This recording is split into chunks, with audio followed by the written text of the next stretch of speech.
I want to hear cannons. Downfield, pull up, ball to the 5, touchdown Tampa Bay. Mike Evans does it again. Fire the cannons, Bucs. It's first and goal. That's picked off. That's picked off. And who else? Rondé Barber. And the Tampa Bay Buccaneers may ride to the Super Bowl with that one. Third down, 18. Dropping Gannon, looking Gannon. Throws up with a head. Intercepted. At the 40. Derek Brooks 30. Brooks to the 25. 20. Derek Brooks all the way. There it is. The dagger's in. We're going to win the Super Bowl. And there the cannons go. Fire them. Keep on firing them. Keep on firing them. The playoffs start this Sunday for the 4-7 Tampa Bay Buccaneers, and we'll tell you a little bit more here on a brand new game preview episode of the Cannon Fire Podcast live on YouTube today. I'm your host, as always, Rhett Matthew, joined alongside me, my good buddy and co-host from BucsNation.com, Evan Wanish.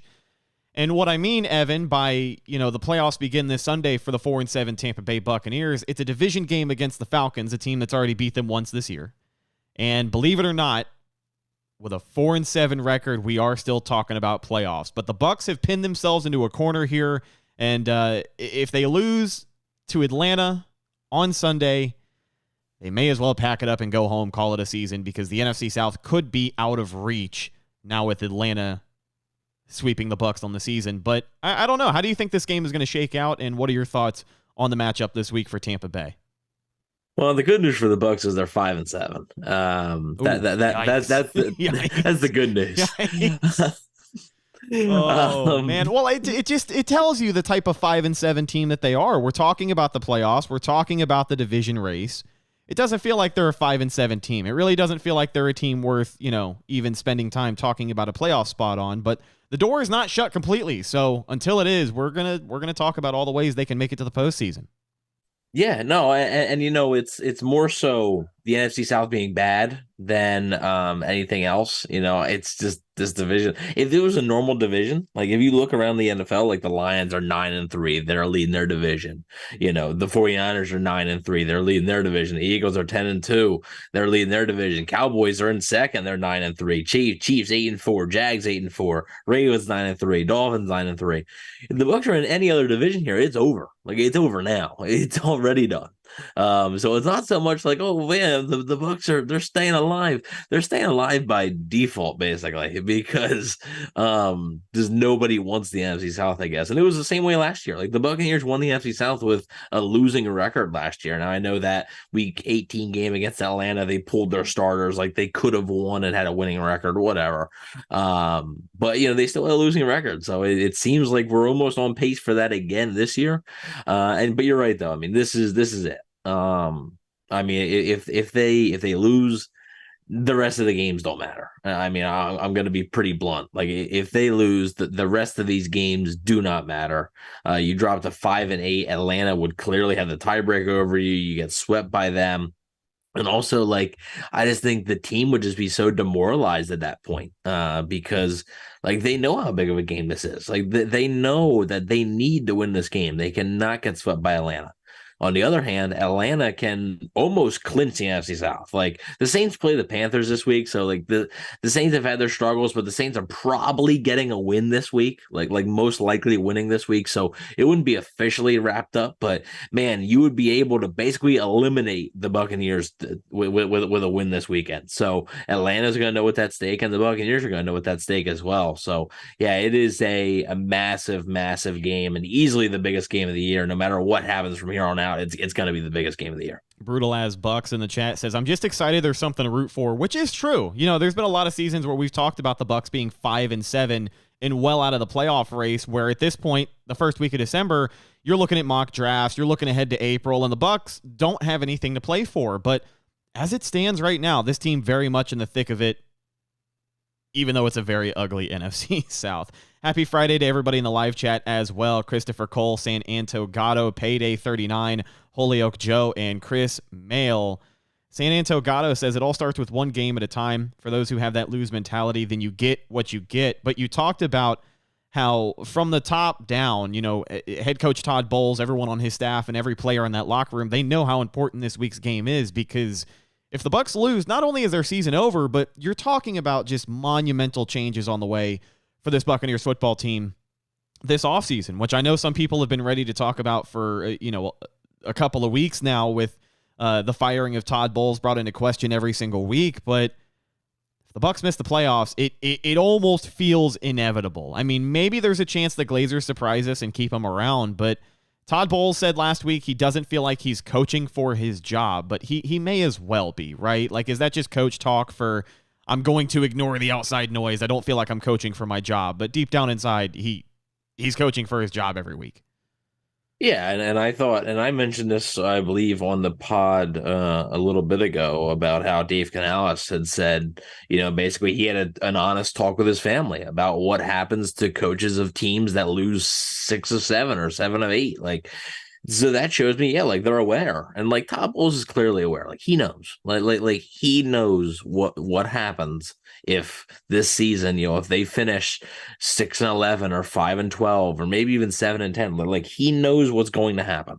And yeah, I mean, it could be honestly the loser of this game could be actually without a head coach. Like, and I mean, it's not gonna they're not gonna, if they lose on Sunday, they're not gonna fire Todd Bowles on Monday. But they're like Arthur Smith, like he's not completely safe. Like I think he's in a similar boat, and Arthur Smith's never even made the playoffs as Falcons head coach. Like Todd Bowles has made the playoffs at least, and Todd Bowles had won the Super Bowl as the Bucs defensive coordinator. Arthur Smith has had 2 straight 7-10 seasons, so he's going to be maybe coaching for his job as well. And they know, and like you said though, with a loss, I mean, yeah, you could see a brand new head coach next year. You could see, if you're seeing a brand new head coach, you're most likely seeing a brand new quarterback. And that's not the only changes. I mean, those are the 2 biggest ones, but I think you'd see a lot more changes. And I think those changes will come whether Todd Bowles is here or not. Like there's going to be some guys that are here right now that won't be next year. But, I do think that the coaching staff is easily aware, and he's okay. He's not coaching for his job. That probably means like right now. Like I think he's probably been given like assurances, like, look, like don't they don't want you, sitting there having to worry about that. So they want you focused on the game. So basically saying, like they're not going to fire you midseason. Like the Glazers have never fired a head coach midseason. It's not. They let Raheem Morris start off 4-2. And lose 10 straight games, and they didn't fire him until after the season. Greg Schiano in his second season started 0-8.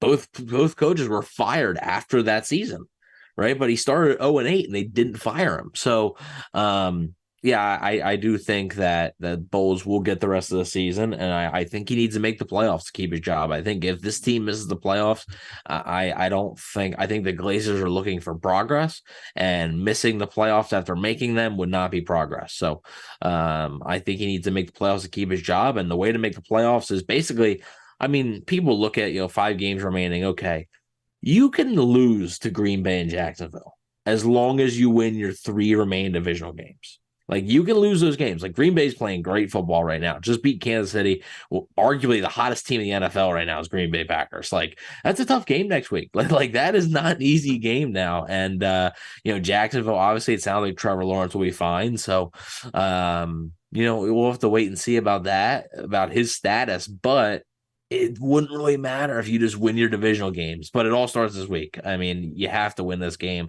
especially since you already dropped the ball against Atlanta earlier in the season. It just makes this matchup even more important. Before we get into, obviously, the game this week and some of the headlines, I want to ask you personally, we talk a lot about how the Bucs are on the verge of 2 very different off seasons. If they make the playoffs, more than likely Todd Bowles sticks around. I have to assume more than likely the Bucs take another chance on Baker Mayfield. Maybe it's a 2-year deal. Maybe it's another 1-year deal. I don't know what it looks like. I don't know what other teams are going to pay him, because let's not forget, Baker, while we've had a lot of discussion back and forth about whether or not he's the guy for the Bucs, there's a lot of other QB needy teams who are going to be ready to pay him, and they could be ready to pay him more than what the Bucs are. But if they make the postseason, you talk about retaining Todd Bowles, you talk about potentially retaining Baker Mayfield, which then affects your free agent priority when you look at guys who are going to be needing to get paid, like Mike Evans, Antoine Winfield Jr. at the top of the list. Some other pressing free agents, Levante David in there as well. But for the Bucs, Evan, in your personal opinion, because people could go back and forth all day on this. If we had opened the phones, we could probably do a 4-hour show. In your personal opinion, do you think it is best for the franchise for the Bucs to make the postseason, or to go ahead and take their lumps in one of these division losses, move on from Todd Bowles, and I don't want to say secure a top 10 pick and a quarterback, but have an easier ability to take a big-time swing at your next potential franchise quarterback? What do you think is better for the Bucs right now? Because I have said it time and time again, I'm never going to root for them to lose. The more times you can get a losing franchise in the postseason, the better, because the Bucs are a losing franchise. They will always have this aura of losing. And I'm not saying postseason banners are going to help, but they certainly help cushion the blow a little bit in the grand scheme of things. And I feel like that kind of success, if it's there, like you have to embrace it. If they make the postseason, I don't know why everyone's going to be upset. Okay, so really quick, actually, I found something from PFF Buccaneers account. It literally, the Bucs' chances of making the playoffs with a win is 52%. Okay, so more than that's more than likely. More than likely, it's almost 50-50, but more than likely making the playoffs with a win. It was 22% this time last week. With a loss, 8%.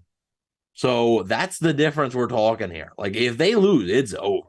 Like, it is done. Like, I know that's the title of this podcast, but like it's true. Like, that's why we made the title. Really quick, to me, it's two separate things, right? Rooting for them to lose versus acknowledging that it's probably best for them to lose. It's two different things to me, right? Rooting for them to lose is you're sitting there on Sunday and like they score a touchdown and you're like, like they beat the Falcons. You're like, no, like you're like actively rooting against them. Whereas acknowledging that it's best for the team, maybe long term, to lose, you're sitting there and you're just taking in the game. You're just sort of sitting there like, yeah, they lost. Okay. You just take it and move on. My personal opinion, and this is like going to be one of the first times that we're sort of talking about this. I do think it's important to make the playoffs. All right. I think that when you, like you said, a team that has not had much success, right, outside of a few years in the late 90s, early 2000s, and then a few years here in the early 2020s, has not had much success, right, especially playoff success. That being said, I think it's probably better for the franchise long term if they were to lose.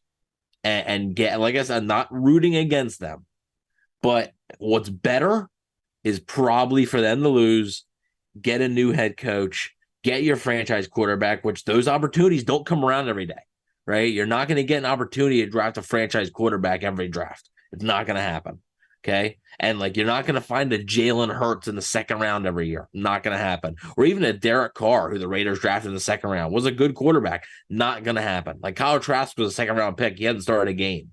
Malik Willis is a great example, right? He was a second round pick. Hasn't panned out. And then we talk about Kellen Mond. Kellen Mond was picked shortly after Kyle Trask. It was cut by the Vikings even before his rookie contract ended. Davis Mills replaced by CJ Stroud. So, like, you can't really rely on that. So, you're going to need to get your franchise guy most likely in the first round, okay? Brock Purdy is not he's the exception, okay? Tom Brady is the exception. You're probably going to have to get a guy in the first round. So, how do you do that? You pick high enough to get one. Could you get a Lamar Jackson type who falls? Sure, but, I don't – that's not – you can't bank on that. And here's my thing. And this is what I think about when I say this. What good is it, right, to make the playoffs and in the wild card game, probably play the Dallas Cowboys, because I'm guessing the Cowboys are going to be the 5th seed and you'll be the 4th seed, play the Dallas Cowboys again and lose 38-10. Like, what's the good in that, of getting blown out for the second straight year and being one and done?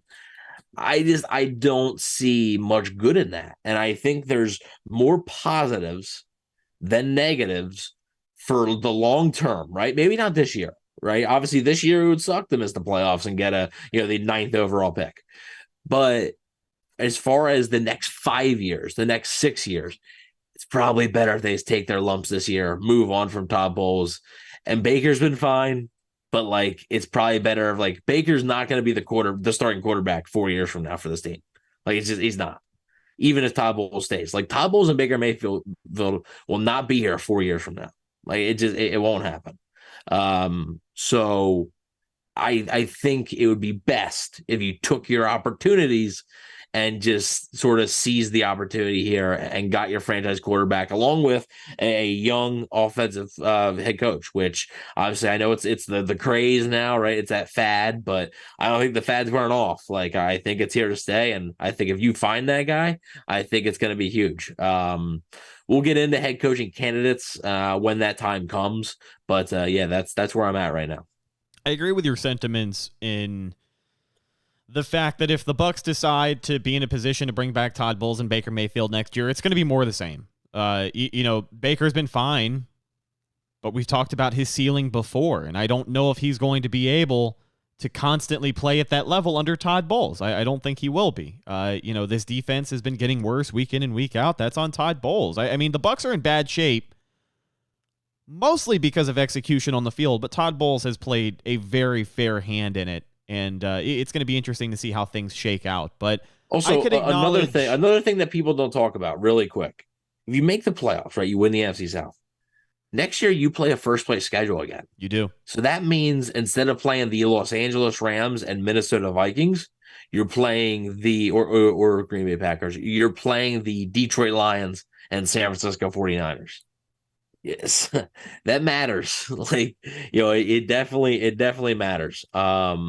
And it's going to hurt your chances. And I just don't know how you can look at what Todd Bowles has done, right? Todd Bowles has done in the past 2 seasons.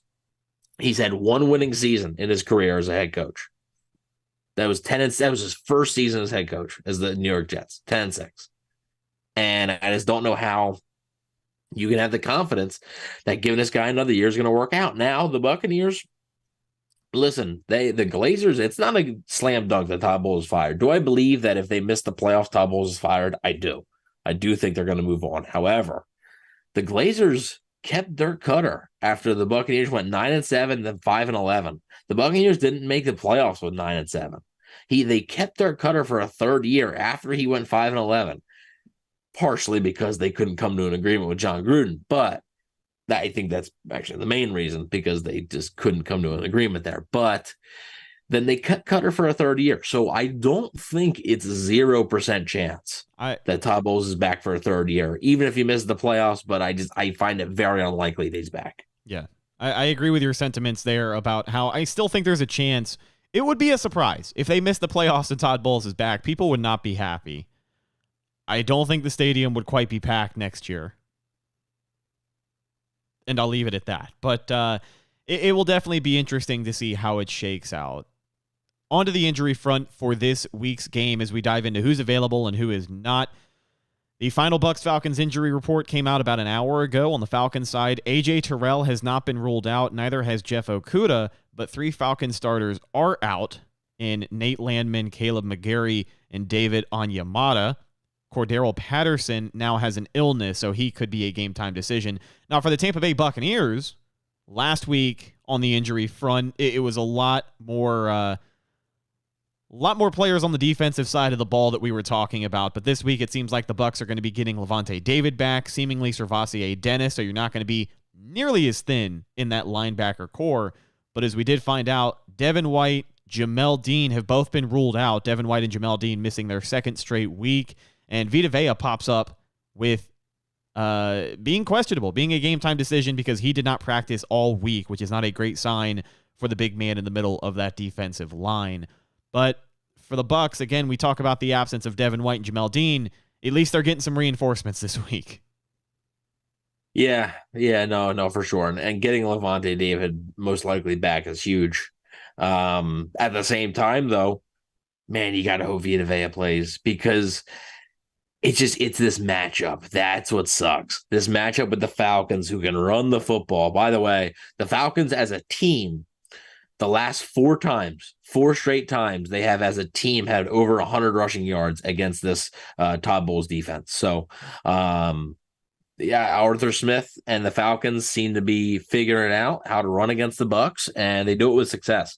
And not having Vita Vea up the middle would really hurt. It does help that Levante David's back. It helps that Savasi Dennis probably back. JJ Russell played well, and he'll be able to step in if one of those guys has come out. But not having Vita Vea would really, really hurt this team, I think, and it would be just a massive loss. I have to imagine he's going to try everything in his power to give it a go. Just like we talked about, this is like a playoff game. I mean, this is how this has to be treated. Obviously, if you can't go, you can't go. Like if you're so banged up to where you can't go, it is what it is. But I think that losing Devin White is okay. You can overcome that. I think you can as a defense. Even Jamel Dean, like I like Jamel Dean as a player, but he struggled this year, and I acknowledge that. And Carlton Davis has been better ever since Carlton Davis came back from injury. I think Davis has played a little bit better, so maybe Dean. I don't think Dean's too far off, or else I think they would have probably put him on IR. So I would guess maybe Dean's back for next week. I don't know about Devin White, but we'll have to wait and see on that. And it's good to have Levante David back. It helps the defense a lot. But, man, if you don't have Vita Vea against that Falcons rushing attack, even with the Falcons missing Caleb McGarry, who, I mean, is one of the better tackles in the NFL. Did you mention their center? I don't know if their center is playing or not. I know he popped up on the injury report this week. I don't know if he's playing or not, but Vita Vea potentially being out for the Buccaneers is massive. Is it London, their center? London? No. Oh, he's a deal. Never mind. Caleb McGarry, offensive lineman Drew Dahlman. Yeah, that guy. Yeah. Did not practice, limited participation. So he finished Thursday and Friday being limited participation. Okay, His status is he might play.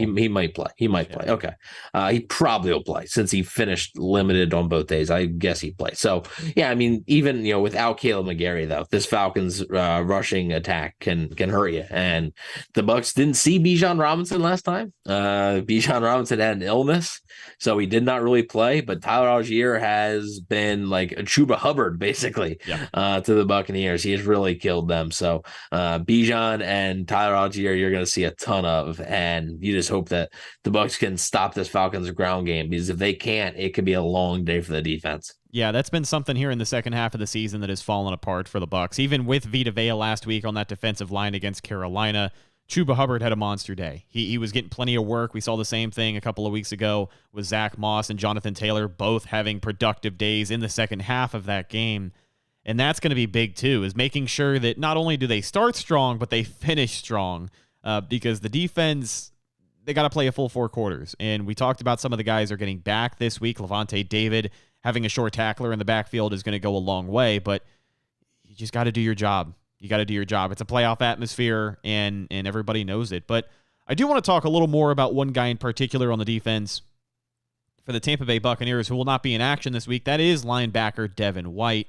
And the reason I bring up Devin White is because, obviously he's been a popular guy this year among the fans. And I've seen a lot of discourse this week about what the Bucs should do when he comes back from his injury, which may be next week, maybe the week after that. Kind of a similar case as Jamel Dean, where the Bucs didn't list him on the IR. So you have to assume he'll be back at some point before the end of the regular season. But this is going to be a critical stretch of games for Devin White if and when he comes back from this injury, because regardless of if it's in Tampa Bay or not, he's looking for a new contract. And the NFL is a what have you done for me lately kind of league. So if he doesn't have a strong finish to the year, where he's had mostly a disappointing 2023 season so far, I don't know what next season's going to look like for him. We've already talked about how he has maybe played his way out of a contract extension in Tampa Bay. But people have started saying that the best thing for the Bucs would be to bench Devin White when he comes back from his injury. I know a lot of what that decision is going to be is contingent upon what they do this week. If they win, then the playoff door is still open. And to be honest with you, there's not going to be a lot of arguments I can hear as to why you would still bench Devin White if he's ready to play off of injury and the Bucs have a shot at the postseason. I don't hear a lot of good arguments as to why that would be a good option. But if the Bucs are out of postseason contention and Devin White is still dealing with injury, do you think it would be best for the Bucs to shut him down? Is that a viable option? Or do you think that's maybe a bad look on the Bucs because we just talked about the importance of this final stretch here for Devin White, who more than likely elsewhere is going to be playing for a contract? Yeah, I mean, I think a lot of Bucs fans and analysts and stuff agree that like Devin White's probably not back in Tampa Bay next year. But I do think if he's healthy, like I think you kind of got to play him now. I mean, it's a great opportunity for Savassi Dennis, and it sucks that Dennis couldn't go last week.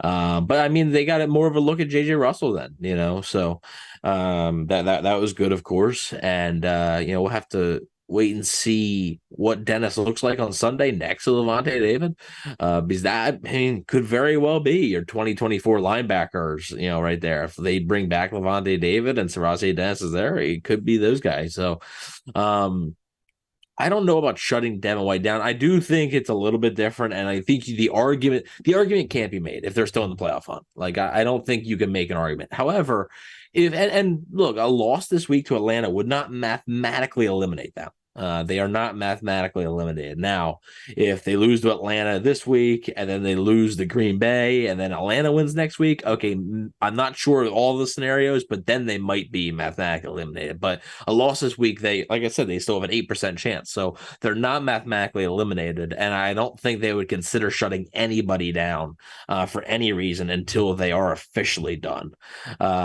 So I think as far as Devin White in the future of this team goes, I don't expect him on the team in 2024, but I would expect him to play at some point again in 2023.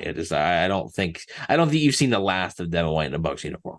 And there's a lot of people who are going to say like, oh, well, of course, they're going to shut Devin White down at the end of the season.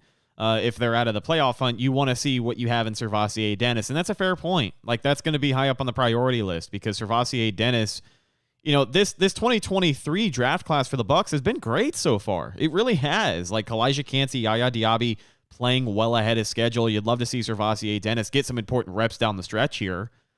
But again, like what does that do? I guess you really shouldn't be worried about souring the relationship between Devin White and the Bucs any further. But like, does that not come off as just kind of a bad move?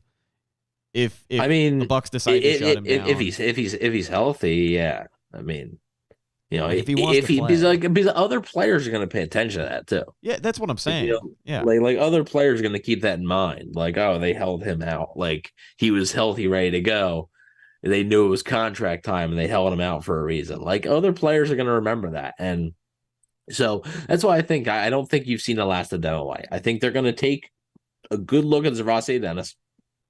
I think they like Dennis a lot, but I also think that they're going to use this game and possibly next week as an audition for Dennis, see what he has for next year. Because honestly, even if Lavonte David isn't back, so I think Savassi Dennis is a really good chance to be one of these teams, two linebackers, like one of their two linebackers next year. So I think it's going to be an audition for him either way, whether it's Lavonte David back and Devin White not, if it's both gone, if it's Devin White back and Lavonte David not, like no matter what it is, I think it could be an audition for Dennis. So I think they're going to take a look at that. But at the same time, yeah, I don't expect them to shut down Devin White for any reason, unless it's like, if his injury is not doing well, and it's legit, then obviously, and you're like, oh, he could return week 18, then maybe not. Then maybe you just shut him down and say, hey, best of luck. But yeah, I do expect to see Devin White again at some point this year. And I think it's going to be sooner rather than later.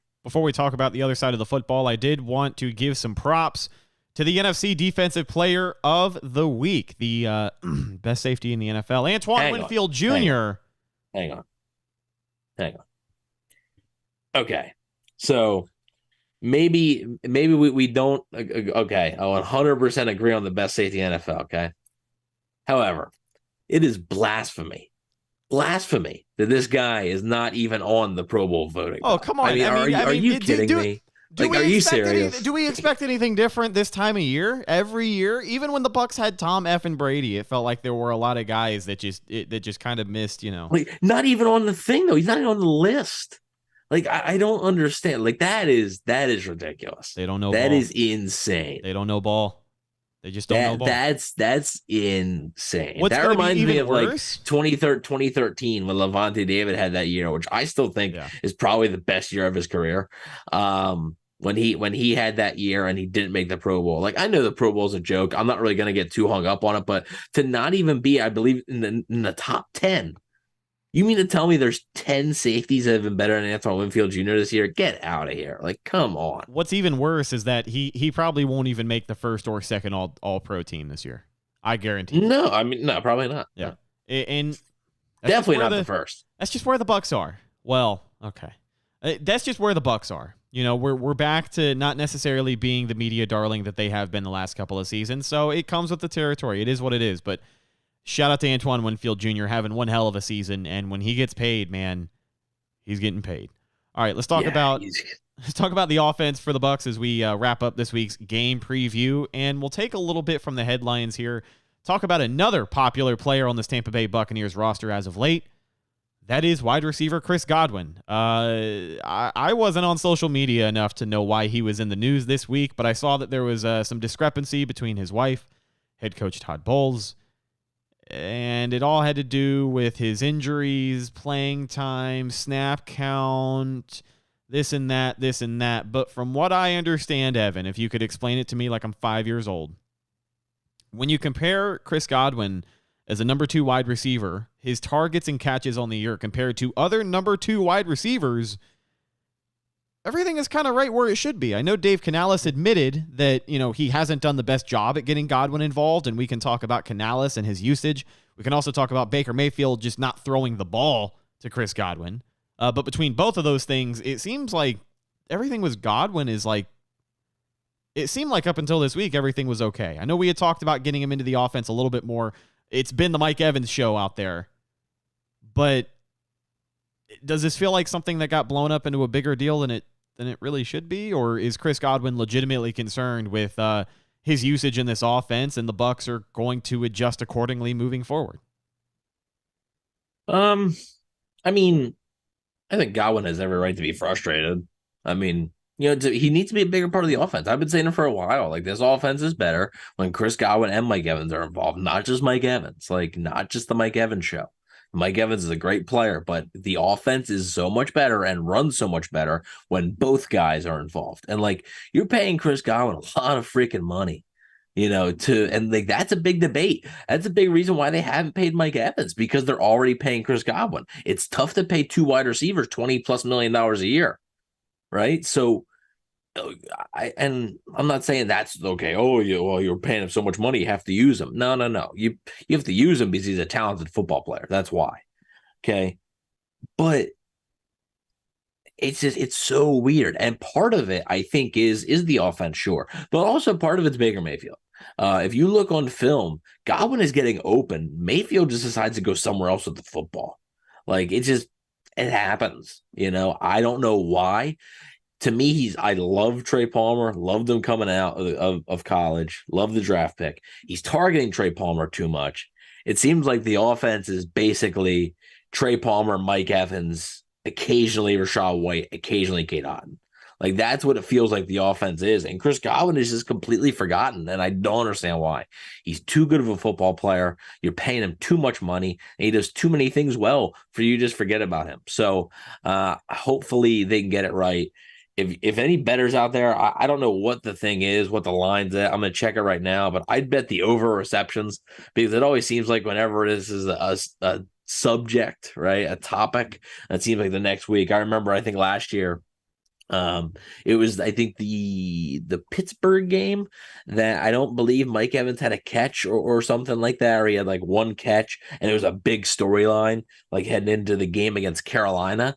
And I remember I was like, oh, I'm going to take Mike Evans over for like 5.5 receptions or whatever. I was like, he's going to get that easily. And he got like 8 catches. So like they target him. So I would expect Chris Godwin to definitely get some work in there, and his catches 4.5. Yeah, that's easy. I mean, I think he's gonna get 5 catches. That's free money right there. If it loses, you can blame it. But yeah, I don't think it's BS. I think he has a legit point. I think he's got a right to be frustrated.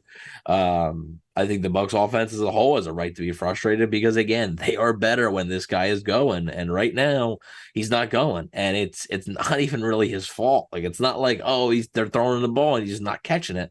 No, like, yeah, I mean, yeah, sure, he had back-to-back drops, you know, the past 2 weeks. But, like, it's not like he had the dropsies the entire season. It's not like he hasn't been a productive player. It's just like he's, like, sort of forgotten about in this offense. And it's really weird. Yeah, you brought up the drops, and I was going to say that's crucial to, as long as the Bucs are playing for the postseason, you want everybody to be playing confident. And Chris Godwin, you just got to build that confidence back up. You mentioned how he's had back-to-back drops. 2 weeks ago, that was his first drop of the season. And I think before that game, he led the NFL for the most games in a row with multiple catches from a wide receiver. If I'm not mistaken, had one of the longest streaks in the NFL. So you want to build that confidence back up. And now this is Dave Canales commenting on Godwin's lack of results in the offense the last few weeks. This comes from Pewter Report.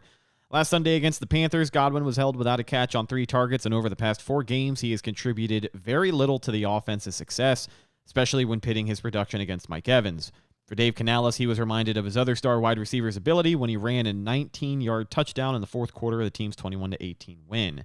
Quote, "What a huge reminder for me, right? The guy is just magic with the ball, and so I have to do a better job. I come up here and say it every week, and I'm not satisfied with how we're using Chris in our offense. He's a huge part of what we do, and just speaking to that point, a lot of the ways we get the ball quick in touches has been going to Trey Palmer and Devin Tompkins. Quote, some of those things that are designed to them, Chris has been averaging about 10 yards when we get him the ball behind the line of scrimmage on things that he has done well in the past." Referring to those screen passes and, those outside looks that they have been giving Godwin. I got to be more aware of spreading those types of touches out because he does have such a knack with the ball after the catch. Both Dave Canales and Chris Godwin recently had a one-on-one conversation where they shared how there has been frustration about him getting the ball. Even with Godwin not being as productive as expected, he still hasn't had a role in the offense. His 53 receptions for 606 yards speaks to the share of targets he still receives, but Canales wants to unearth the great player he knows is still there. So obviously seems like something they're going to be working on as we round out the regular season. But for the Bucs on the offensive side of the ball, they've been getting better. I think when you look at this week's matchup and you look at who has to hold up the best, I mean, the last time these two teams played, the Bucs only scored 13 points. So obviously the offense has to be better. But they held the Falcons to 16 in a loss last time. I have my doubts they're going to hold Atlanta to 16 points in Atlanta because this defense has not gotten better since that game. Here's the other thing. The Falcons had 3 red zone turnovers in that game. Like, Desmond Ridder fumbled the ball 3 times. And he's your starter, by the way. If you would have asked me 4 weeks ago about this game, I would have fully expected Taylor Heineke, and my bro. If Taylor Heineke was playing, the Bucs would have 0 shot. Yeah, I think they'd be cooked. they would have 0 chance to win. Oh man, yeah, but the Falcons go back to Ridder, so that's another thing too. I mean, you can count on his mistakes. Hopefully, he hasn't been mistake free since he came back. I think the first game he came back was that game against the Saints, and both him and Derek Carr played like crap. So I don't know what you're going to get from Ridder this week, but regardless, that Bucs defense has to be better. With potential holes on the defensive line and, of course, missing Devin White and Jamel Dean, you're going to be relying on a lot of younger talent this week. Yeah, no, for sure. And like you said, the offense has got to be better, score more than 13 points. But the defense, I would say that, ever since the bye week, ever since that, basically after that week 7 game, I would say, honestly, after that week 7 game against Atlanta, like the offense has been better than the defense has. And the defense has regressed a little bit and the offense has progressed. Now, I mean, they still struggle to score over 20 points. Like they've gone over 20 points, I believe, 4 times in their 12 games. So I mean, that's not great. 20, over 20 points. So they've reached 20 points a couple of times, but haven't gotten over it only 4 times. So yeah, I mean, I don't know. And I don't know. It is good that Falcons aren't some high powered offense, but if you miss Vita Vea, with the Falcons' strength being a run game, it could get a little dicey. So on offense, I just think the Bucs had to protect the football, and Baker Mayfield has had a little bit of issues with that lately, and it's becoming a trend, and it can't continue in this game. It can't. And he had a late interception against the Falcons in Week 7. It really hurt him, and that sort of mistake can't happen again, because that could sort of cost you the game, and it could cost Todd Bowles' job. It could cost Baker Mayfield his starting job in Tampa Bay next year. So if they lose, look, they're not going to put in Kyle Trask. Like, that's another thing. Like, I don't think until they're mathematically eliminated, they're not even going to consider putting Kyle Trask in. Like, week 18, if they decide, look, Mayfield ain't back, okay, maybe if you're 6-10, right, and you're not making the playoffs, all right, maybe put Trask in and see what you got. But I don't think it's going to happen. I don't think they're going to be putting in Kyle Trask anytime soon. So yeah, Mayfield's got to protect the ball better, and it's becoming a trend that he was so good at avoiding. I know I keep saying this every episode, but he was so good at avoiding it through the first 6 games or so, but then lately it's been trending in the wrong direction. So hopefully he can get that corrected. We praised him, and that's why in the first half of the season it felt like he was playing better than a lot of people expected him to, just because of maybe not the explosiveness of this Buccaneers offense, because it took them all the way until week 10 to get a run game, but the efficiency, the critical third down conversions and not turning the ball over. And I'm glad you brought up the turnover battle, because that was going to be my main point before we get to score predictions. For Baker Mayfield, he's going to be looking to avoid a 5th straight game with a turnover. I think the last 4 games he has thrown an interception, had a couple of fumbles lost in there as well. Did get a couple fumbles back, but regardless, you cannot be a turnover-prone quarterback at this point of the season when you have so much to play for. So the Bucs have to be efficient, and I know we talk about getting Chris Godwin more involved, and I know we'll probably inevitably talk about Rashad White, but I also want to talk about the offensive line and kind of give a status update. Tristan Wirfs, he's been shaken up so far this year. Seems like he's going to give it a go. He'll be ready to go at the left tackle position. But wanted to get your thoughts on some of the other guys that we had talked about and criticized so far this season. Aaron Stinney filling in at that left guard spot seems to be doing an all right job. But I wanted to mainly get your thoughts on the interior and the right side there. Robert Hainsey, Cody Mauch, the rookie, and then, of course, Luke Edeke at right tackle, who, dare I say it, looks like a quality starter at right tackle. Yeah. I mean, yeah, he looks like an NFL caliber. I mean, is he spectacular? No, I don't think he's ever going to be spectacular, but he looks like, an NFL quality, starting tackle. Where is he replaceable? Maybe, but you're like, okay, he's fine. You don't need to be looking. The Bucs don't need to be searching for a right tackle in the offseason. So I thought Stinney's played better than Filer. I mean, there's been times where Stinney has struggled, but I do think the Buccaneers need to look for a left guard in the offseason. I think that's going to need to be something that's addressed. Robert Hainsey at center, I think he's more of a natural guard. So he's struggled a little bit at center. He was better last year at center. They could be looking for a center this offseason, because Ryan Jensen's, I've gotten some questions about Jensen. He's not off the books. For technically, he's still under contract for next season. But all indications are that he's probably done playing football.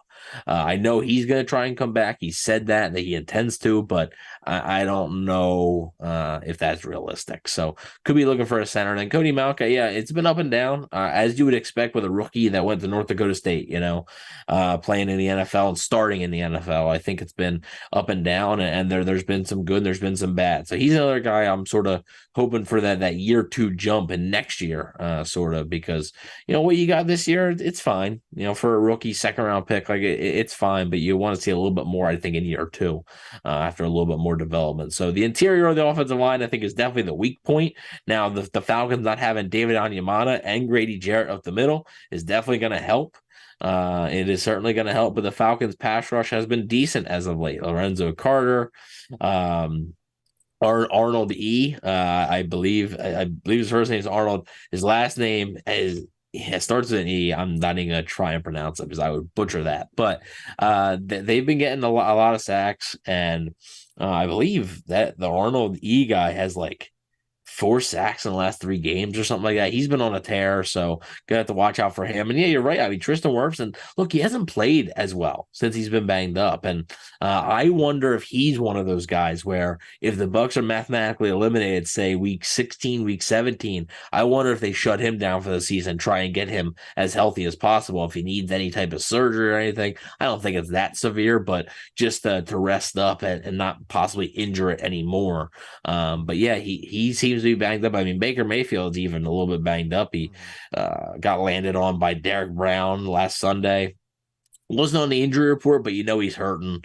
So I think Wirfs could be a guy they maybe shut down if they're out of the playoffs, like mathematically. But I think, the offensive line has been, I would say, I don't know if I'd say a strength. I think it's been fine for the Buccaneers. I would say it was a strength early in the season. But again, like a lot of things with this Bucs team, as the season has gone on, it's fallen back a little bit, I think. And I think Tristan Wirfs, like I said, because he hasn't been as healthy, I think he's dipped a little bit at left tackle.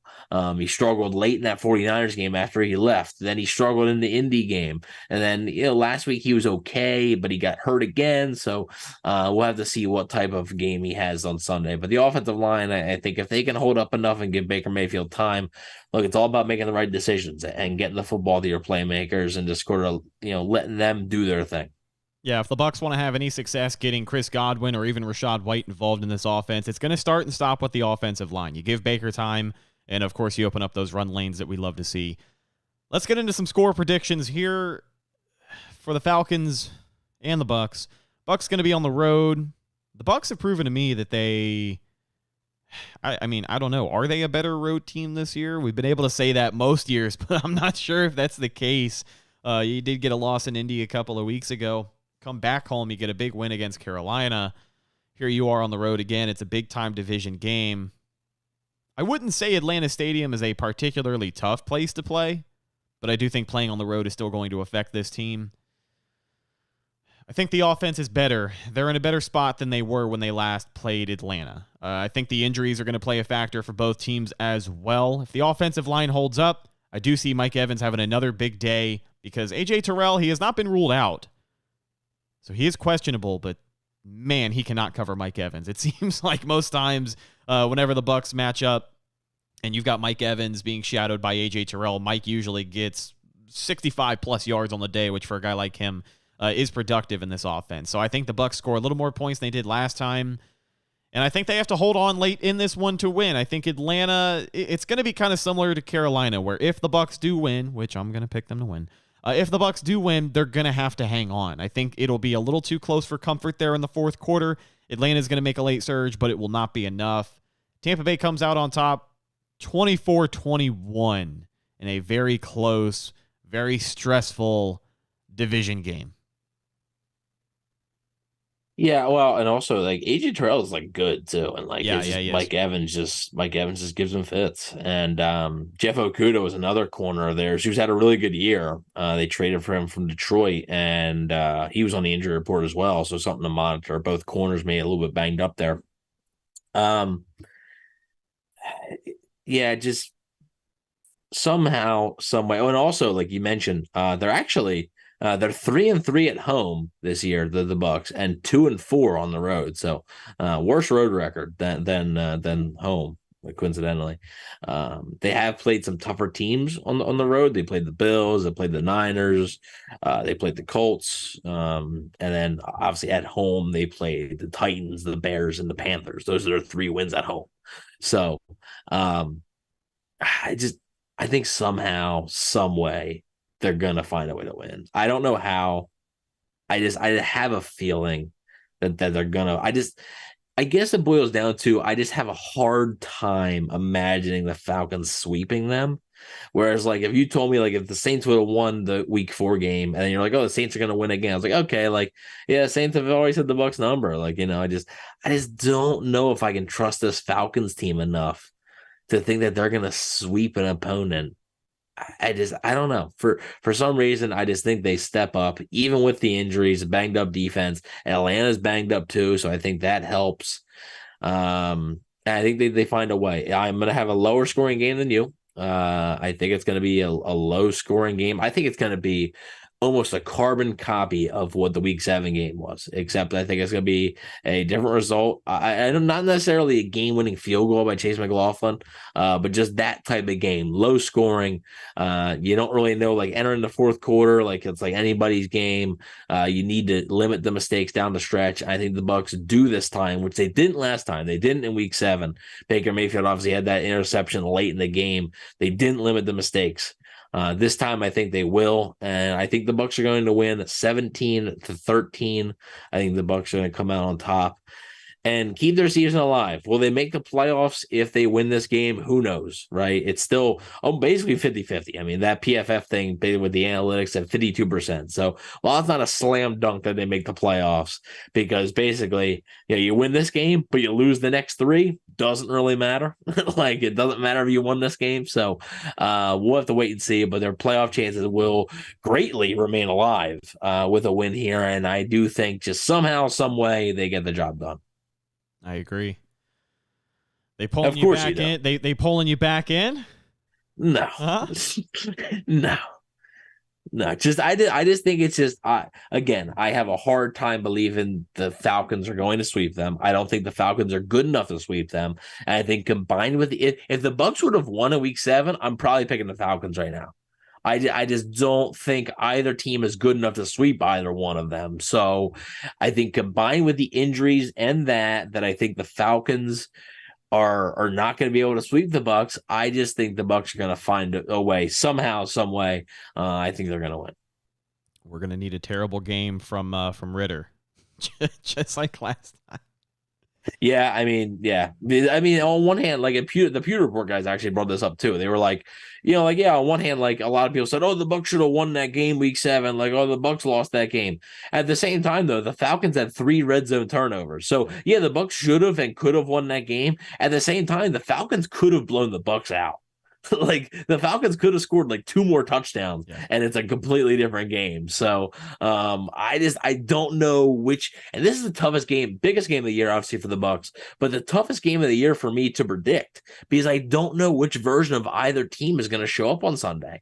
Like, I mean, you could get the Falcons who blew leads to the Vikings and the Cardinals, or you get the Falcons who had a big division win against the Saints and beat the Bucs, and you can get the Bucs who the offense looked great against Houston, the defense looked great against Tennessee, or you can get a game like Indy where it's kind of like too little, too late. Like you just don't know what type of team you're going to get each week from either of these teams. So really tough to predict, but I'm going to pick the Bucs. A lot on the line this week for the Tampa Bay Buccaneers. Of course, a big-time division matchup, and if they lose, it's over. It is over. So a playoff atmosphere on the road this week for Baker Mayfield and the Tampa Bay Buccaneers. A lot on the line here in the closing weeks of the 2023. Whether they win or lose, though, we'll be live after the game. If they lose, it'll be a much different discussion than if they win. If they win, we'll be talking about the game. If they lose, talking a little bit about the game, but to be honest with you, we'll be talking about a lot more other stuff if they lose, a lot more long-term stuff if they lose. So be sure to tune in either way, though, Sunday after the game.